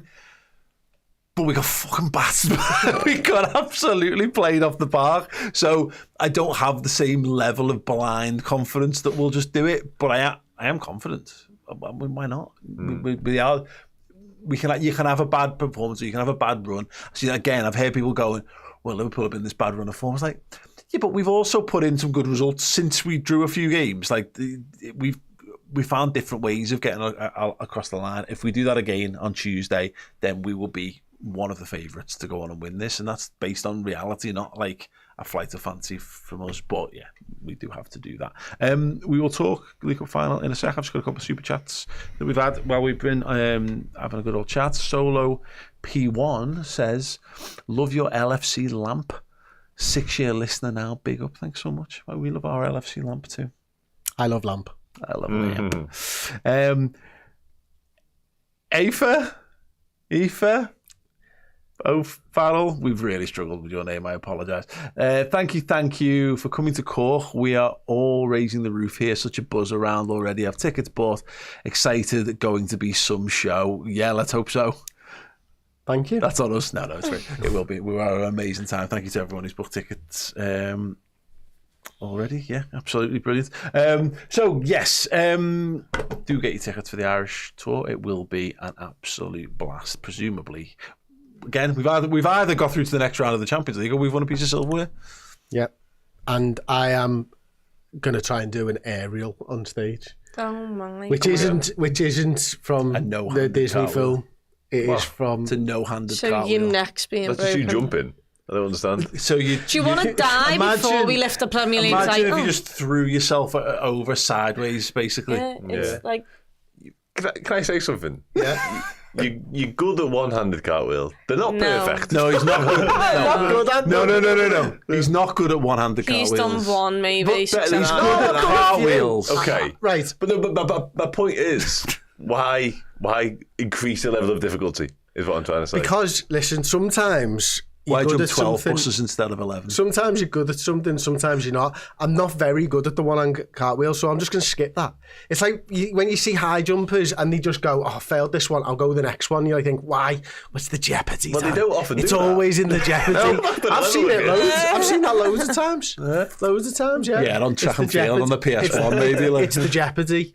Okay. I'm in for it. This is like Dark Knight Rises, take the rope off and jump for freedom kind of Does thing. the ambassador have a crash mat? I'm more concerned that the stage doesn't, if you landing on the stage doesn't cut all the power like it did in Belfast last year. Yeah, there was a thing. Mm-hmm. Anyway, join us to find out whether Chris Pajak lives or dies. Jeopardy, everyone. Right. That's if I survived the fucking Anfield abseil, by the way. Oh, don't forget about that. Oh, When I've is done that? Why? 20th. Why 20th of what? 20th I have this done month. that. No. This month? This month, yeah. Oh, goodness me. What's that? 10 days away? Enjoy it. 10 It days? is. I've It's been quite watching scary. videos, you know, I'm scared, like. Oh no, it's scary. Right, can I ask You you a all question? made me go to that, you cheeky fuckers. Why the fuck he's doing that? Jeopardy. No, it's to raise money for Woodland Hospice. Okay. Also, you sent me with Steve Plunk and was like, yeah, Steve Plunk will do it. Steve Plunk wasn't never going to do that. Why didn't he do it? What? Shit himself. Yeah. Do you know So what? it's Watching me. the Carragher Neville thing, have you watched that? No, I'm not watching anything. Oh, I my days. put myself through that. Carragher gets to the top and just fucking bails. Does he Does not he? do it? And, Oh, and well, Neville's I'm halfway over down and he's walking past, he's going past the badge, he's going, fucking the badge I've is seen it, I've shit, seen you'll it. never walk alone, I fucking am, aren't I, Jamie? Oh wow. What? So you're doing this on the what time are you doing it? 9:30 in the morning. Okay, get down to Anfield main stand 9:30 on the 20th. If Oh, you for want to fuck's watch sake, Chris didn't and need Dan. that, did we? Chris and Did it? Dan I can't wait to be there. walking like What day Batman is and that? Robin down the side of For Anfield. a Thursday, great, we're going to book a We're slot. going to film it, aren't we? Yeah. Yeah, film it, yeah. But we've only got one GoPro, I think, haven't we? So Oh, we filmed it. The footage is never going anywhere. It consists of a load of swear words coming out of my mouth. and a really unflattering angle of your face from like here. I had to apologise to the woman who got me off the side of Anfield because of how many times I you not go might all the way have down? sworn. Yeah, Okay. but it's the start. Once you over the edge, it's fine then. It's getting over the edge. Just getting over the edge, Yeah, I just think putting that's the the problem trust for in the me as rope well. to lean back and just hang for a bit. Okay. Stunning stuff. Glad we had this conversation. I'm already scared of heights. I'm already nervous about it. Now we're going to have a crowd, thanks to Paul. Please come down and watch them. Please. Anyway, Liverpool are going to be taking on Newcastle United in the Carabao Cup final on Sunday at Wembley Stadium. We are going, Chris. Do you need a moment to compose Well, yourself? I was just thinking, I was going to ask Dan, is there any way we can go and have a practice abseil somewhere this week, mate? Probably not. No, what about Not that that climbing tall. wall place? Oh, yeah. Go They towards do some walls abseiling? and have a little go. They Like, do a little bit of abseiling there. Mate, honestly, no idea, nor do I care. Okay. The climbing, not for me. No. No, at all. It's fine. Same. I've got a better vantage point than most. I'm fine with that. I'll stick. Thanks. Anyway, the League Cup I final. can't wait for the League Cup final. First piece of silverware. Newcastle decimated by injuries and suspension. No Anthony Gordon, no Lewis Hall. Sven Botman's going to be out for this one as well. Now, they play West Ham tonight on Monday night, so I guess we'll all probably have, if not one direct eye on it, a watching brief over what Newcastle ends that game with. Big decision for them in terms of how they handle that, Chris, because they can't really afford to take their eyes off the chase for Champions League. But at the same time, there's an opportunity. They could, Isak, man, like he's the one. That's all we're all looking at. And who everyone, all the Newcastle fans will look at, their hopes and dreams are pinned on almost on the health of Alexander Isak. They absolutely are, because he's just so damn good, isn't he? Like, he's just unbelievable. And, you know, they just don't have a backup for him. And, you know, you said to us last week or whatever it was, maybe a couple of weeks ago when we were talking about Isak, about like the Liverpool side with Fernando Torres up front. I can't get that out of my head. you know, when you've got a player that good, you have to build a team around that player, don't you? And that's what Newcastle have done. And you know, if he's not available, it's going to be a completely different Newcastle side. I think Liverpool have to plan for Isak being available. I think that's what they should be doing. You know, as soon as the PSG game ends, everything will be focused on Newcastle. Isak's going to be available. Where's he going to play? Yeah. Is it just going to be straightforwards, no messing around? He's their number 9 as normal? Or is there going to be something a little bit different where potentially plays from that left-hand side to try and give Trent a little bit of a hard time and play Callum Wilson and all that with Gordon being out? You know, I think the right thing for them to do is to play him through the middle and to try and feed him and for him to get goals. But, you know, it's going to be difficult. And, you know, Virgil and Canate know how difficult it's going to be going up against them. Yeah, I mean, they're 9th in the Premier League right now. Well, the thing is, though, it's a bit of a false position because Bournemouth are in 8th, 44 points, Villa in 7th, 45 points, and again, they've got a game in hand. So theoretically, if they win their game in hand, they'll go level on points with Manchester City on 47, puts them right in the hunt for that 5th Champions League spot, Chloe, and that really does play into our favour, I think, because I was a little concerned because PSG is going to be such an empty the tank game on Tuesday. But in some regards, they've got a bit of a one themselves on the Monday. So hopefully that can kind of cancel it out. Yeah, hopefully it does. And look, West Ham, I think they got over the line against Arsenal a couple of weeks ago. Hopefully they turn up tonight as well and put in a real shift against this Newcastle side. Just make them fight for absolutely everything. Yeah. And also, you know, there's going to be a lot of them who probably will, unlike Liverpool, hopefully probably will be looking at that final because we know, you know, when they lost to United, how much that is still, and that loss to United in that final has helped them get back to the final, but hopefully it can still haunt them. Hopefully the too much looking ahead, and sometimes that can be, it can really hurt you. So, yeah, I wouldn't mind if some really decent tackles were put in on them. Don't let them, you know, just make sure you're there, please, West Ham. But yeah, like you said there, it'll be interesting to see if Isaac starts and how fit he is to play because he is their main man. He is absolutely brilliant. And there's been times where he has had both Virgil, Canate, Quansah, whoever you want to put in our back line, he's destroyed them before. So he's the main worry for all of us. Yeah. Dan, how are you feeling about the final?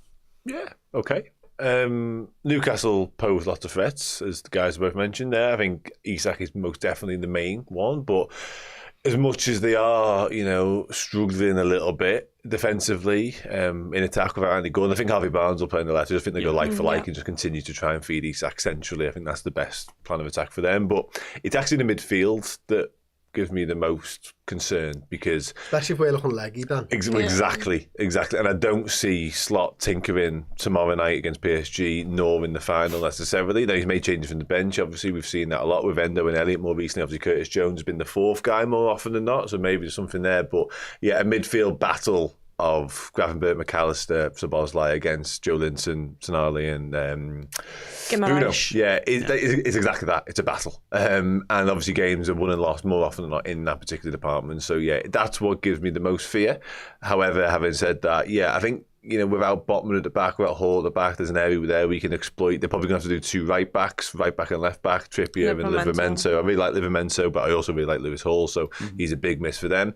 So yeah, I feel good about it. I do feel really good. And I think also our recent lived experience of playing in these sorts of games and having that under our belt already, something Newcastle haven't got. And this to us, we kind of, you know, spoke around the fact earlier on, this to us, as much as we'd love to win it, it's not the be-all and end-all. And it might not be for Newcastle because Champions League's still on the table, but still, it's 60 years, something like that, since they won the final. Like, it's massive. Win this. 70, it's 55. It's so big for them. And the fan base, Eddie Howe will feel that external pressure as well. So for us, it should just be a step along the way in the season. For them, it's a lot. It shouldn't be underestimated how much they want to throw everything at this. Yeah. They won't give a damn about the Champions League if it means getting over the line. They take it over. If we did a sort of hypothetical question Adam Moe posed earlier on, 90% of Newcastle fans will take this cup final over anything else. Top four, absolutely. And you're hoping from a Liverpool perspective, kind of what Dan's saying there, there's enough lads in our squad there who missed out last year because of injury and saw what a boss laugh it was and really probably wanted to go and contribute a little bit more, so they can say they'll have the medals, but like I want to go make sure that I've earned that, of course. And even no matter how the midweek goes. So if we beat PSG, there is a sense of, right, let's move on to the next challenge, and all those things come into it. If we lose to PSG, then I think this takes on even more importance, because okay, the league will be the league, that's its own focus, but then, right, we've got to go out, we've got to make sure we make amends. So yeah, I'm hopeful that no matter how the week goes leading up to it, there should be more than enough impetus for Liverpool to get the job done. Yeah, and Liverpool, finished top of the group in the Champions League. We are in a League Cup final. We are running away with the league. We are here for a reason. The lads have been absolutely boss, and look, you can tell me all that the likes of Arsenal have underperformed this year. That's their problem, not ours. So, moan about it all you want. Liverpool are here for a reason. These are the big games. These are the games, if you come to Liverpool, these are the games that you should expect to be in, week in, week out. So make sure that you go there and you give it absolutely everything. Like you mentioned there, Darwin Nunez. Those were two of them. Salah wasn't even. Gravenberch was taken off. Salah wasn't in it last season. Curtis Jones wasn't in it. Go and make sure that you get us over the line in these next two games. Put us through to another round of the Champions League where you face either Club Brugge or Aston Villa, guys. It's not the other side where it's Real Madrid or Arsenal just yet. And then go and win yourselves a League Cup trophy to make it one of the three. That'd be lovely. How do you think, out of interest, like, you said it's obviously the players will be focusing on the Carabao rather than the Champions League, and I think that's right, actually, from a Newcastle perspective. The club, I think, will obviously want a trophy as well, but know financially that the Champions League opens up a lot of doors for them in the future, and also maybe closes a door for Isak to leave. Absolutely. I mean, it's actually a bit of a thing where I think Isak would probably be like, I'm kind of all right with winning a cup and not getting Champions League, because that way I get to say goodbye. Oh my God, I ended a 70-year wait for the trophy here. Yeah. But you aren't actually at my level. So see you later, end on a nice note, shake hands, yada yada, move on. The club need the Champions League more though, right? Yeah, and this is where the forever battle is between like the corporate side of things that keeps a football club running and fans, and proof that in some regards we don't really know what we're talking about, because in true pounds and pence, it's far more valuable to get into the Champions League than it is to win. You probably get $250,000 for the Carabao, or $500,000 or something. Sure, but I think it's less than that. But again, try taking that moment away. Yeah, you can. Anyone who's ever watched it on telly, again, I was in here watching it with my dad and my lad last year. Amazing moment just to see your team win something is absolutely something else. And that's the new world that Newcastle are entering into now, where if they want to be one of the consistent big boys, they want to be able to flex their financial muscles, and they're going to have to be in a situation where they earn more revenue and that. So yeah, big decision point for them potentially, but the players will make that decision. The players should go for both, but I do wonder whether, and it's hard to say this without horrendously dating everything we're saying here within a few hours, but I think they look like a team whose eyes are more on that final than whatever else is. Yeah, I think they're being hamstrung by the injuries, aren't they? And that too. Couple more super chats. Icky 1963 says, my other half Laura guaranteed a win. So I mean, win, yeah, cool, do it. Big love to Luke Burns, who's been a member for 56 months as a cult hero. Thank you so much. And here he is saying, talking of walking down Anfield, I remember when I abseiled down a cliff as a 12-year-old and all the rope was attached to was a bloke standing atop without no safety gear. That was an interesting experience. Yeah, sounds like Butland's in '94 as well, mate. Live to tell the tale though. We might not. Many didn't. It's a Mitchell and Webb sketch, that, isn't it? Go, it's all safe, isn't it? Is it? yeah. Just check that. Just check what you're tied to before. If you're tied to each other, yeah. Who goes first? Oh God, I don't even know. I'll hit terminal velocity before you hit terminal velocity, mate. So you're coming down with me. I don't know, aerodynamism, like dropping a dart. It's the weight that's going to go quicker. Okay, lovely stuff. So next Thursday at 9:30. Yeah, next Thursday. Yeah, week on Thursday. Yeah, if we're not here in like 2 weeks' time, you'll know why. Right. Yeah. Join. I haven't checked my calendar yet, but I'm clearing it. Do the school run, come and see these, and then head back for the rest of my day. Sounds Fabulous. Yes, if you've enjoyed this, come and join us over on the Bias Football Podcast. We're going to talk about the aftermath of United versus Arsenal and Arteta's little perfectly groomed head falling off post-match. Sensational stuff. If you want to get it for free and everything we do on Redmen Plus free for an entire month, head over there, choose a monthly Captain Tier subscription and use the code POD, P-O-D, free month of Redmen Plus. And what a month to have it. Yeah, do come and join us and we'll see you over there. Thank you so much. Ta-ra.